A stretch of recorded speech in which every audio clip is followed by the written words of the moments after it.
Hello students, मैं doctor Anil Arora, department of botany, Dungar college, Bikaner से। आज हम इस वीडियो में ग्लोबल वार्मिंग की बात करेंगे, अर्थात विश्व के बढ़ते हुए तापमान के बारे में चर्चा करेंगे। What is global warming? Global warming क्या है? Global warming is the phenomenon of A gradual increase in the temperature near the earth surface. Global warming वास्तव में पृथ्वी की सतह के निकट तापमान बढ़ना है। This phenomenon has been observed over the past 1 और 2 सेंचुरीज। यह जो तथ्य है इसको पिछले 100 या 200 वर्षों से नोट किया गया है। This change has disturb the climatic pattern of the earth. बढ़ते हुए तापमान ने, विश्व के बढ़ते हुए तापमान ने हमारे क्लाइमेटिक पैटर्न को, हमारे जलवायु जो स्थिति थी उसको परिवर्तित कर दिया है। However the concept of global warming is quite controversial, but the scientists have provide relevant data in support of the fact that the temperature of the earth is rising constantly. विश्व का बढ़ता हुआ तापमान वास्तव में एक डिबेटफुल अभी विषय है। इस पर अभी भी चर्चा होती रहती है। इसके पक्ष और विपक्ष में वैज्ञानिक तर्क देते रहते हैं, लेकिन बहुत से वैज्ञानिक ने इसके पक्ष में बहुत से तथ्य भी प्रस्तुत किए हैं, जिससे ये स्पष्ट होता है कि अर्थ का तापमान, अर्थ की सतह का तापमान वास्तव में बढ़ रहा है। The average temperature of earth surface is 15 degree centigrade to maintain the life on this planet. पृथ्वी का औसत तापमान 15 डिग्री सेंटीग्रेड होता है, जो हमारे इस ग्रह पर जीवन को बनाए रखने के लिए आवश्यक होता है। Since the pre industrial period, human activities are estimated to have increased Earth's global average temperature by about 1 degree Celsius, a number that is currently increasing by 0.2 degree Celsius per decade। हमारे जो अर्थ का तापमान है वो 15 degree centigrade से बढ़ रहा है, और यह तब से बढ़ रहा है जब से हमने इंडस्ट्रियल एक्टिविटीज़ को शुरू की है। अगर हम तब से लेकर के अब तक माने तो यह लगभग 1 डिग्री सेंटीग्रेड बढ़ चुका है, और अब इसमें इतनी तेज़ी आ गई है कि यह 10 सालों में 0.2 डिग्री सेंटीग्रेड तक बढ़ता है। History of global warming. Svante Arrhenius 1859 to 1927 was a Swedish scientist that was the first to claim in 1896 the fossil fuel combustion may eventually result in enhanced global warming। Svante Arrhenius जो scientist थे, उन्होंने 1896 में सबसे पहले यह बताया कि fossil fuel के कंबशन से, अर्थात फॉसिल फ्यूल्स को जलाने से जो अर्थ का तापमान है वो बढ़ता है, जिससे ग्लोबल वार्मिंग होती है। He proposed a relation between atmosphere carbon dioxide concentration and temperature. He found that the average surface temperature of earth is about 15 degree centigrade because of the infrared absorption capacity of water vapour and carbon dioxide. इस वैज्ञानिक ने वायुमंडल में उपस्थित carbon dioxide और तापमान के बीच में संबंध को भी बताया। उसने कहा कि पृथ्वी का जो तापमान है, औसत तापमान 15 डिग्री सेंटीग्रेड रहता है, क्योंकि यहाँ पर जो इंफ्रारेड आता है, अर्थ के ऊपर इंफ्रारेड रेडिएशन आता है, वो कार्बन डाइऑक्साइड और जो वाटर वेपर्स हैं उनके द्वारा अवशोषित कर लिया जाता है, जिससे पृथ्वी का तापमान बना रहता है। This is called the natural green house effect. इसे हम प्राकृतिक हरित गृह प्रभाव भी कहते हैं। अरेनियस जैसे doubling of the CO2 concentration would lead to a 5 degree centigrade temperature rise. Arrhenius का ये मानना था कि अगर कार्बन डाइऑक्साइड की सांद्रता में, वायुमंडल में अगर इसकी सांद्रता में वृद्धि होती है तो पृथ्वी का तापमान 5 डिग्री सेंटीग्रेड तक बढ़ सकता है। He and Thomas Chamberlin calculated that human activities could warm the earth by adding carbon dioxide to the atmosphere। Arrhenius और थॉमस चैम्बरलिन, इन दोनों ने यह गणना की कि अगर पृथ्वी पर वायुमंडल में कार्बन डाइऑक्साइड की मात्रा अगर बढ़ती है ह्यूमन एक्टिविटीज़ के कारण से, मनुष्य की गतिविधियों से अगर कार्बन डाइऑक्साइड की मात्रा वायुमंडल में बढ़ जाती है तो पृथ्वी का तापमान भी बढ़ेगा। Causes of global warming. Global warming के कारण क्या हैं? There are several causes of global warming which have a negative effect of human, plants and animals. Global warming के अनेक कारण हैं जिसका प्रभाव मनुष्य, पादपों और जानवरों पर नेगेटिव पड़ता है, अर्थात हानिकारक होता है। These causes may be natural और might be outcome of human activities. ये जो कारण हैं वो प्राकृतिक भी हो सकते हैं और मनुष्य द्वारा किए गए क्रियाकलापों के द्वारा भी हो सकते हैं। In order to curb the issue, it is very important to understand the negative impacts of the global warming. Global warming विश्व के बढ़ते हुए तापमान के क्या हानिकारक प्रभाव होते हैं उनको समझना अति आवश्यक है। उनको हम तब स्पष्ट कर पाएंगे जब हम ग्लोबल वार्मिंग क्यों होती है, इसके क्या कारण हैं, उसके बारे में स्पष्ट करेंगे। तो हम सबसे पहले बात करेंगे man made causes of global warming की। Man made causes of global warming. मनुष्य किस प्रकार से विश्व के तापमान को बढ़ाने में योगदान दे रहा है। जैसे डिफॉरेस्टेशन, जंगलों का काटना। Plants are the main source of oxygen. पादप जो होते हैं वो ऑक्सीजन का मेन सोर्स होते हैं। They take in carbon dioxide and release oxygen, thereby बाय मेंटेनिंग एनवायरमेंट बैलेंस। पादप कार्बन डाइऑक्साइड को प्रकाश संश्लेषण की क्रिया के लिए ग्रहण करते हैं और बदले में इसी क्रिया के ऑक्सीजन को छोड़ते हैं, जिससे वायुमंडल में कार्बन डाइऑक्साइड और ऑक्सीजन का संतुलन परस्पर जो है वो बना रहता है। The forest are being depleted for many domestic and commercial purposes. जंगलों को अनेक व्यावसायीकरण और घरेलू कारणों से काटा जा रहा है। This has led to an environment imbalance, thereby giving rise to the global warming. जिससे धीरे धीरे पर्यावरणीय इम्बैलेंस हो रहा है, अर्थात पर्यावरण का संतुलन जो है वो बिगड़ रहा है, जिसके कारण से ग्लोबल वार्मिंग बढ़ रही है। इसमें अगर हम स्पष्ट समझें तो जैसे हम जंगलों को काटते हैं तो वायुमंडल में जो मनुष्य के क्रियाकलापों के द्वारा अतिरिक्त कार्बन डाइऑक्साइड एकत्रित हो गई थी, उनको अवशोषित करने वाले ट्री उपलब्ध नहीं होते। परिणाम स्वरूप कार्बन डाइऑक्साइड की कंसंट्रेशन बढ़ जाती है। जब कार्बन डाइऑक्साइड की कंसंट्रेशन बढ़ेगी तो हमने पिछले वीडियो में ये देखा था कि वो अधिक मात्रा में इंफ्रारेड रेडिएशन को अवशोषित करेगी। परिणाम स्वरूप पृथ्वी पर तापमान में बढ़ोतरी शुरू हो जाएगी। Use of vehicles. हम व्हीकल्स का, वाहनों का उपयोग करते हैं, हम व्हीकल्स का यूज़ करते हैं। The use of vehicle even for a very short distance results into the various gases emission. हम वाहनों को अगर थोड़ी दूरी के लिए भी चलाते हैं तो उनके एग्जॉस्ट पाइप से हानिकारक गैसें जो हैं वो बाहर निकलती है। Vehicle burn fossil fuel which emit a large amount of carbon dioxide.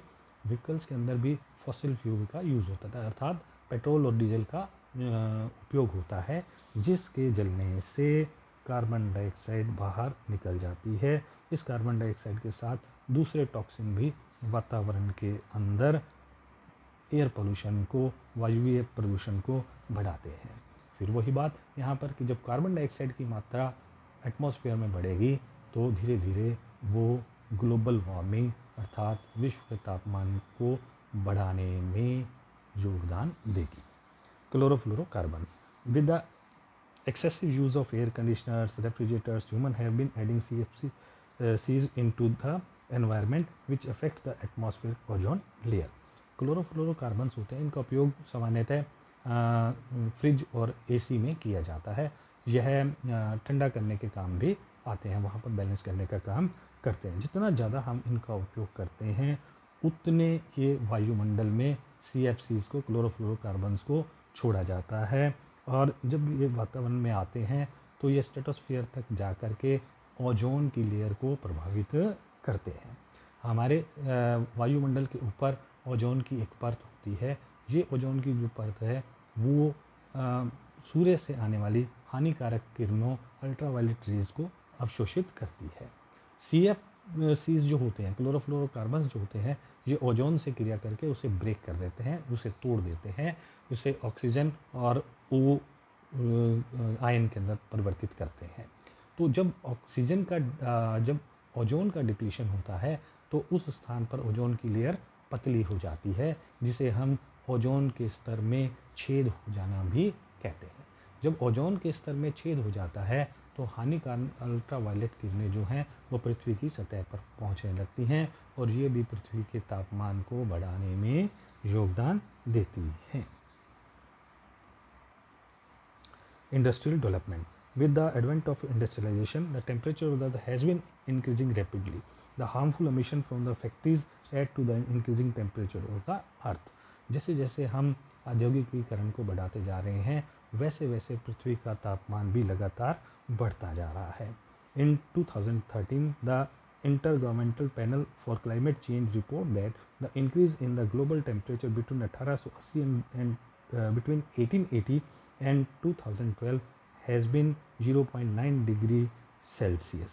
The increase is 1.1 degree Celsius when compared to the pre-industrial mean temperature. अगर हम देखें इस औद्योगिकीकरण के कारण से 1880 से लेकर के 2012 के बीच में पृथ्वी का तापमान लगभग 0.9 डिग्री सेंटीग्रेड बढ़ गया है। और अगर वैसे हम कैलकुलेट करें तो इंडस्ट्री के शुरू होने से पहले से लेकर के आज तक यह तापमान 1.1 डिग्री सेंटीग्रेड बढ़ा है। Agriculture, various farming activities produce carbon dioxide and methane gases. हम जो भी कृषि की क्रियाएं करते हैं उन क्रियाओं के अंदर भी हम कार्बन डाइऑक्साइड और मीथेन गैस को उत्सर्जित होते हुए देखते हैं। जैसे गोबर गैस प्लांट की हम बात कर लेते हैं, उसमें मीथेन गैस बनती है जो वायुमंडल में विसरित हो सकती है।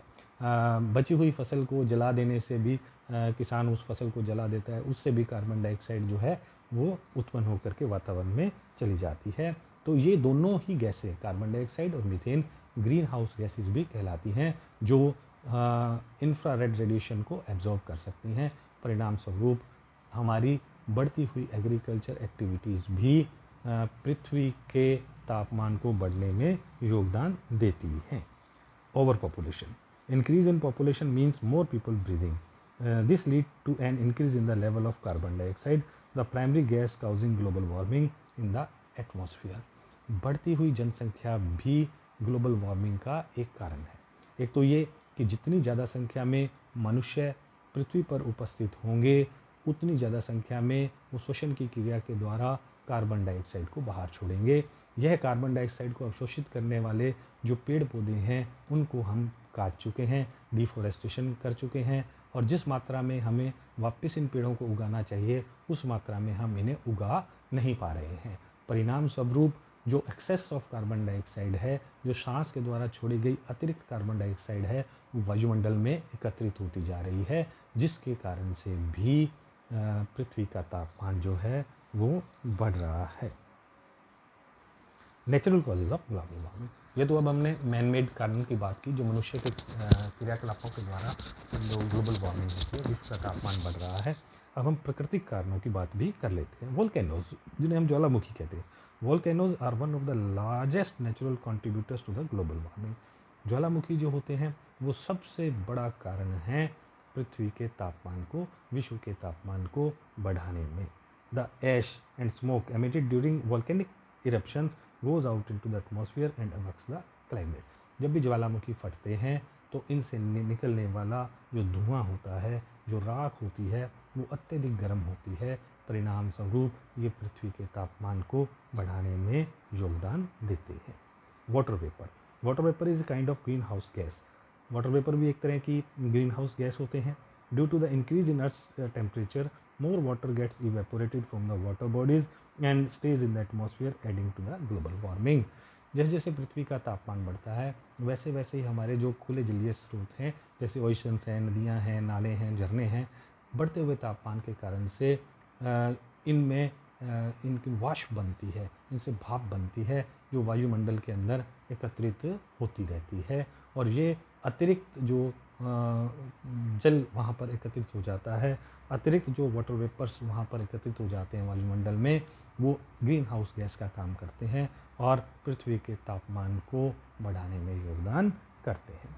Melting permafrost, permafrost is there where glaciers are present. Permafrost क्या होते हैं कि ये जहाँ ग्लेशियर उपस्थित होते हैं वहाँ पर ये पाए जाते हैं। परमाफ्रॉस्ट वास्तव के अंदर हम कह सकते हैं कि ये एक जमी हुई सॉइल होती है, मृदा होती है, जिसके अंदर बहुत सारी वायुमंडलीय गैसें एकत्रित होती हैं। और जैसे जैसे हम परमाफ्रॉस्ट को पिघलते हुए देखते हैं वैसे वैसे इसमें एकत्रित जो गैसें होती हैं वो वायुमंडल में मुक्त होती जाती हैं और इन गैसों में ग्रीन हाउस गैसेस भी शामिल होती हैं।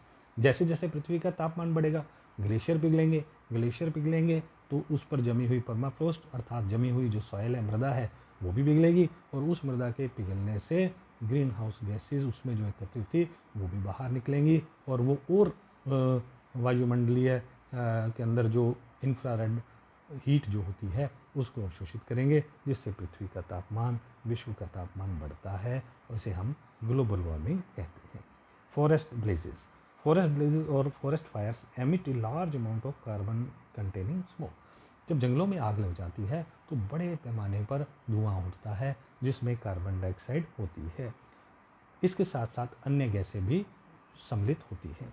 These gases are released into the atmosphere and increase in the Earth's temperature resulting in the global warming। मुख्यतः इनमें कार्बन डाइऑक्साइड होती है जो वायुमंडल में पहुंचकर अपनी कंसंट्रेशन को बढ़ा लेती है। बढ़ती हुई कार्बन डाइऑक्साइड कंसंट्रेशन निश्चित रूप से ग्लोबल वार्मिंग का कारण होती है। अतः जंगलों में आग लगना भी ऐसा प्राकृतिक कारण है जो ग्लोबल वार्मिंग का कारण है। इफेक्ट्स ऑफ ग्लोबल वार्मिंग के प्रभाव क्या है? Following are the major effects of global warming के निम्नलिखित प्रभाव है। राइज इन टेम्परेचर, सबसे पहले तो तापमान बढ़ता है। Global warming has lead to an incredible increase in earth's temperature. Global warming के कारण पृथ्वी का तापमान तेजी से बढ़ रहा है जो कि अभूतपूर्व है। Since 1880 the earth's temperature has increase by 1 degree. 1880 से लेकर के आज तक पृथ्वी का तापमान 1 डिग्री सेंटीग्रेड बढ़ रहा है। पहले तापमान धीरे धीरे बढ़ता था, लेकिन जैसे जैसे हम इंडस्ट्रीज़ लगाते जा रहे हैं, अधिक व्हीकल्स का प्रयोग कर रहे हैं, जंगलों को काट रहे हैं, वैसे वैसे तापमान बढ़ने की जो क्रिया है उसमें भी तेज़ी जो है वो आ रही है। This has resulted in increase in the melting of glaciers which have lead an increase in the sea level. अगर पृथ्वी का तापमान बढ़ता है तो ग्लेशियर पिघलेंगे। ग्लेशियर के पिघलने से जो पानी बनेगा वो समुद्रों के अंदर आएगा, जिससे समुद्र का स्तर जो है वो बढ़ जाता है। This could have devastating effects on the coastal region. इसका प्रभाव समुद्र के किनारे जो क्षेत्र हैं उन पर पड़ता है। ऐसा माना जाता है कि अगर यूं ही पृथ्वी का तापमान अगर बढ़ता रहा, ग्लेशियर अगर पिघलते रहते हैं तो सी लेवल इतना बढ़ जाएगा कि समुद्र के आसपास जितने भी शहरी क्षेत्र पाए जाते हैं वो इसके अंदर डूब जाएंगे। हमारे देश भारत में मुंबई का नाम भी इसमें शामिलित किया गया है। थ्रेट्स टू द इकोसिस्टम, जो हमारे इकोसिस्टम है, पारितंत्र है, उसको भी खतरा है। Global warming has affect the coral reefs that can lead to a loss of plant and animal lifes. यहाँ पर हम विशेषतः जो कोरल रीफ का इकोसिस्टम होता है जो बहुत महत्वपूर्ण है हमारे जीवन के लिए, पृथ्वी पर जीवन के लिए बहुत महत्वपूर्ण होता है, उस पर इसका बहुत बुरा प्रभाव पड़ता है। यदि पृथ्वी का तापमान बढ़ता है तो जो कोरल रीफ्स हैं धीरे धीरे वो डेड होते चले जाते हैं और जिसके परिणाम स्वरूप उस पर निर्भर जो भी वैश्विक जो एनिमल्स होते हैं, जंतु होते हैं, वो भोजन प्राप्त नहीं कर पाते और उनकी संख्या भी क्या होती जाती है, वो कम होती चली जाती है। तो हम ये कह सकते हैं अगर ग्लोबल वार्मिंग बढ़ती है तो एक पूरा का पूरा इकोसिस्टम, पारितंत्र नष्ट भी हो सकता है। Climate change, global warming has led a change in climate condition. बढ़ता हुआ तापमान ने हमारे जलवायु में परिवर्तन कर दिया है। There are droughts at some places and floods of some. हम देखते हैं अब पिछले कुछ सालों से हम खुद भी इस बात को नोट कर रहे हैं कि जब बरसात होनी होती है तब बरसात समय पर नहीं होती, या जहाँ बरसात होनी होती है वहाँ पर बरसात नहीं होती। कहीं बरसात बहुत ज़्यादा हो जाने से बाढ़ आ जाती है, कहीं बरसात बिल्कुल भी नहीं होने से सूखा पड़ जाता है और वहाँ अकाल जैसी स्थितियाँ उत्पन्न हो जाती हैं। ये जो जलवायु या इम्बैलेंस हुआ है वो ग्लोबल वार्मिंग के कारण से ही हुआ है। जलवायु में ये जो असंतुलन पैदा हो जाता है ये ग्लोबल वार्मिंग के कारण से ही होता है। स्प्रेड ऑफ डिजीज़, बीमारियों का बढ़ना। Global warming leads to change in the pattern of the heat and humidity. बढ़ता हुआ जो तापमान होता है वो किसी भी स्थान पर वहाँ के जो औसत तापमान है उसको और वहाँ पर उपस्थित आर्द्रता को प्रभावित करता है, जिससे वहाँ पर जो रोग उत्पन्न करने वाले जो माइक्रोब्स होते हैं या छोटे जीव जो रोग उत्पन्न कर सकते हैं उनमें भी परिवर्तन हो जाता है। उनका स्ट्रेन भी जो है वो परिवर्तित हो जाता है। वो ऐसे वातावरण में खुद को सरलता से अपनी संख्या को बढ़ा सकते हैं। उदाहरण के लिए मच्छर ही अगर हम लेते हैं तो बढ़ता हुआ तापमान जो है वो मच्छरों के लिए उपयुक्त होता है। तो बढ़ता हुआ ये तापमान जब मच्छरों की संख्या के अंदर, पॉपुलेशन के अंदर वृद्धि करता है तो अनेक प्रकार की बीमारियां जैसे मलेरिया, डेंगू आदि के बढ़ने की संभावना बढ़ जाती है। High mortality rates due to an increase in flood, tsunamis and other natural calamities. जब पृथ्वी का तापमान बढ़ता है तो हमारे जो आसपास का इकोसिस्टम है, पारितंत्र है, उसमें तेज़ी से परिवर्तन होते हैं, जिससे आकस्मिक कई बार बाढ़ आ जाती है, जिससे कई बार सुनामी जैसी घटनाएं होती हैं जो जापान में हम देख चुके हैं, जिसके परिणाम स्वरूप लाखों करोड़ों की संख्या में मनुष्य की मृत्यु हो जाती है। और हमारा जो औसत जो डेथ रेट है उसमें भी लगातार जो है वो वृद्धि हो रही है। Also such events can brings about the spread of disease that can hamper human life. और अगर यही सब चलता रहा तो धीरे धीरे मनुष्य का इस पृथ्वी पर जीना मुश्किल हो जाएगा। Loss of natural habitat, a global shift in the climate leads the loss of habitats of several plants and animals. In this case, the animals need to migrate from the natural habitat and many of them even become extinct. This is yet another major impact of global warming on biodiversity. Global warming का biodiversity के ऊपर भी बुरा प्रभाव पड़ता है।